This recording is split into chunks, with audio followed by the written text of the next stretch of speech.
李勇甲王泽林替台湾摕下第1面金牌。伫比赛时阵，正是文化奥运入场的时间。知影因胜利的时阵，台湾馆的观众拢相当欢喜。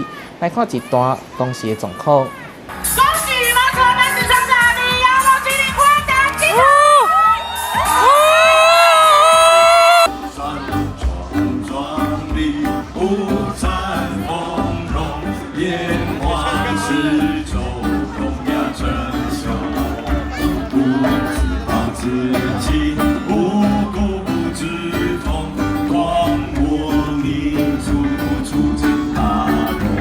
昨天刚好大家都知道，全台湾超兴奋的林洋配得到金牌。那因为那个时间点刚好是谢明耀老师、黑哥跟他的面包车乐团的表演，所以呢，当场我们当然在后面我们就安排了彩蛋，就大家打出来，全场一起欢呼，台湾的选手得金牌了。那同时呢，黑哥也加码唱了国旗歌，就等于是全场在文化奥运的台湾馆里面，大家就一起合唱国旗歌，一起为台湾得到金牌来加油。